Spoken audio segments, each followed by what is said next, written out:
자, 여러분들 오늘 하루도 또 알차게 보내고 계십니까?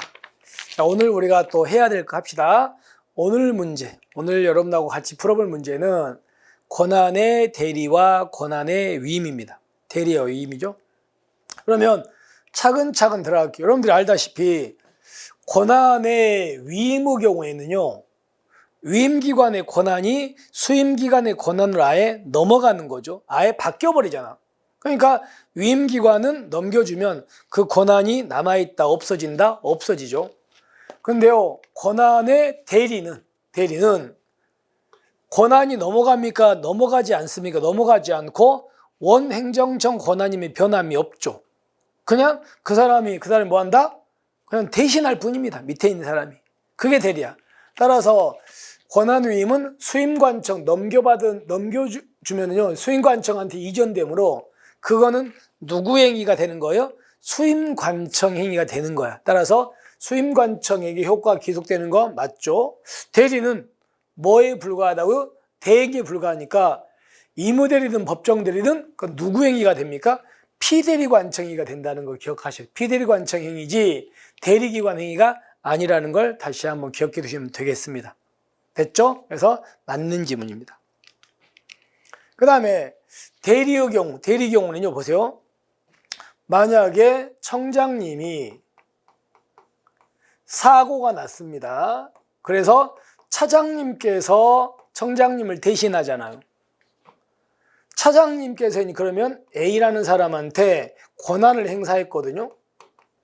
그때 이 A라는 사람이 억울하면 이 사람은 누구를 상대로 소송제기하는 이거지. 그럼 이거는 차장님이 했지만 이건 누구 겁니까? 청장님 거니까 이 A라는 사람은 누구하고 싸우는 게 맞다? 청장님하고. 그래서 이 사람은 피고란에다가 누구를 쓴다고요? 바로 이 피대리기관, 원행정청을 쓰는 겁니다. 따라서 대리의 경우 원칙적으로 대리관청이 소송 피고가 아니고 누구라고요? 피대리청입니다. 원행정청 거니까 그 사람이 소송의 피고가 돼. 그 다음에 위임의 경우는 아예 수임관청 권한으로 아예 바뀌잖아요. 그러니까 이건 수임관청 행위가 되는 거니까 쟁송의 당사자가 누구라고요? 수임관청. 이건 맞습니다. 근데 이 앞부분 때문에 X입니다. 넘어갑니다. 자, 우리가 이무대리나 법정대리는 대리이기 때문에 이렇게 합니다. 보세요. 청장님이 사고 났을 때 차장님이 대신할 때 차장님은 이렇게 행사하거든요. 어떻게 하냐면 이렇게 합니다. 경찰청장 직무 대행권자 차장 누구 이렇게 행사합니다. 이렇게.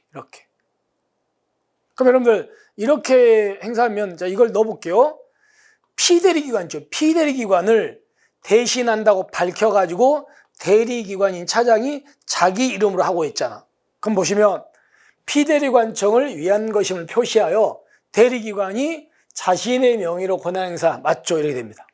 그러니까 겉에서 봤을 때 이거는 청장 건데 차장이 대신하고 있구나 알 수 있죠? 이렇게 하는 겁니다. 근데 권한위임은 아예 권한이 넘어가는 거니까 그 수임기관은 자기 거니까 자기 이름만 쓰면 되는 겁니다. 됐습니까? 이렇게 해가지고 정리를 합시다. 그래서 이것도 맞는 지문이 되겠죠? 넘어갑니다. 그 다음에 이무대리는 원칙적으로 복대리가 허용이 안 됩니다. 자, 예를 들어서 서장께서 과장을 불러가지고 이 사람한테 대리권을 수여했습니다. 그럼 여러분들 대리권을 줬다는 말은 생각해 볼게요. 여러분께서 만약에 서장이라면 과장한테 대리권을 줄 때 과장을 못 믿는데 대리권을 줄 수는 없죠. 자기를 대신할 권리를 준다는 말은 이 사람을 엄청나게 믿는다는 얘기거든요. 근데 믿고서 지금 과장한테 줬는데 과장님이 밑에 있는 계장님한테 또 대리를 또 시켜버려. 이 대리가 복대리죠. 그러면 결과적으로 서장님의 일을 계장님한테 맡긴 꼴이 돼버리잖아요. 그죠? 그럼 이거는 과장님은 서장이 과장한테 맡겼지 여기다 맡긴 게 아니잖아요. 그러니까 여기다 넘기면 이거는 서장님이 뭘 깬다? 신뢰를 깼기 때문에 복대리가 허용이 안 됩니다. 됐죠? 그래서 이 부분 X. 그 다음에 피대리 관청은 대리자를 지휘감독 가능합니다. 이건 맞아. 근데 법정 대리는 두 사람의 신뢰가 아니죠. 신뢰가 아니고 법에 따라서 당연히 하는 거니까 허용됩니다. 이거 잘못됐습니다. 그리고 보세요. 우리가 법정 대리는 이런 거잖아요. 청장이 사고 났을 때 대신하는 거. 그러면 사고 났기 때문에 감독도 못 하겠지. 그래서 감독도 불가능하다. 이건 맞습니다. 그러니까 복대리 파트가 잘못된 거지. 넘어갑니다. 자, 그 다음에 이 부분 잘 보셔야 됩니다. 이런 겁니다.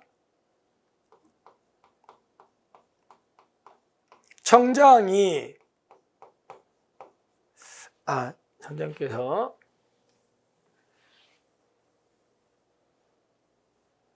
사고가 났습니다.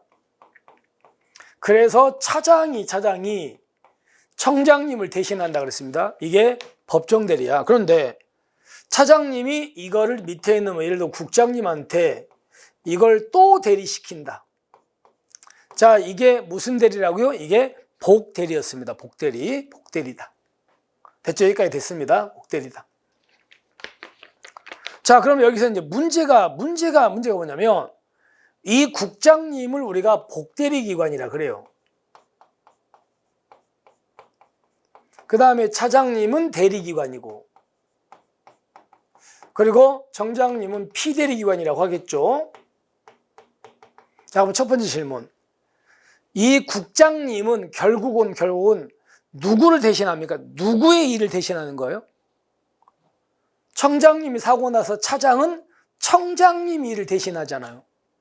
그런데 차장이 이걸 또 대리시키면 결론은 국장도 여기 있는 청장님 일을 대신하게 될 거 아닙니까? 그래서 이때 이 사람도 차장을 대신한다. 이 사람도 청장을 대신한다. 청장을 대신하는 사람인 거야. 따라서 복대리기관은 대리기관의 대리인이 아니야. 이 사람의 대리인이 아니라고요. 그래서 원행정청인 이 사람이죠. 피대리청의 대리인이다. 맞는 질문입니다. 이 사람을 대신하는 거니까. 자, 그 다음에 또 하나가, 여러분들 청장님이 사고 나서 차장님이 대신하는 건 법정 대리입니다. 근데요, 보세요. 차장님이 국장님한테 이 대리가 이게 복대리잖아요. 복대리인데, 자, 질문. 이 대리가 법에 규정돼 있으면 이게 무슨 대리? 법정 대리고, 그게 아니고 차장이 국장한테 대리권을 주니까 대신하면, 그러면 이거는 의무대리잖아요. 그죠? 그런데 이 복대리는 법 규정이 없어요. 규정이 없고 항상 이 사람이 대리권을 주는 거예요. 복대리권을 주니까 하는 겁니다. 따라서 이 복대리 자체는 대리권을 주니까 대신하는 거니까 무슨 대리밖에 없다? 의무대리밖에 없습니다. 복대리 자체의 성질은 의무대리예요. 그러니까 여러분들 오해하면 안 되는 게, 의무대리에서는 복대리가 안 되고 법정대리 가능하다 그랬죠. 근데 법정대리에서 복대리 할 때 그 복대리의 성격은 의무대리다. 이거하고 헷갈리지 마시라고. 자, 그래서 맞는 지문이 됩니다.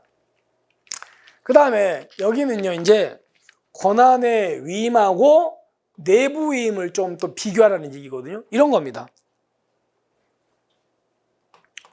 자, 경찰청장님께서 시도경찰청장님한테 우리가 배웠던 그냥 위임이죠. 그냥 위임을 해줘요.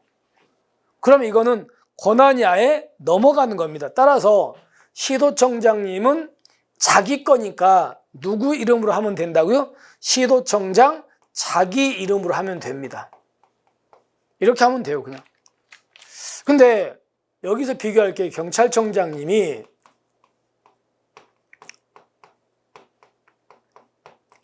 시도청장님한테 그냥 위임이 아니고 내부 위임을 해요. 내부 위임. 그럼 내부 위임을 해주면 시도청장님은요, 자기 이름으로 못합니다. 못하고요, 여기다가 그냥 원래 경찰청장님 있죠?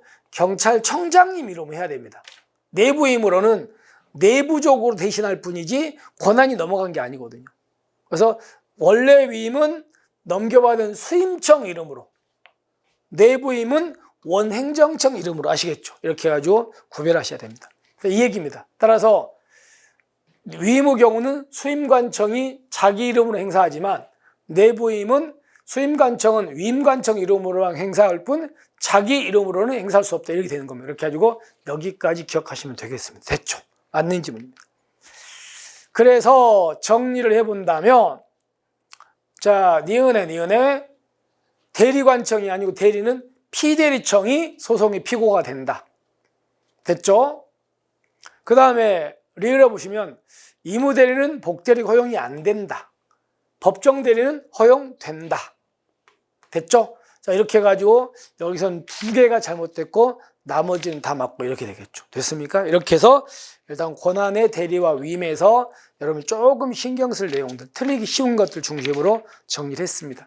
자, 이렇게 해서 오늘 마무리하고요.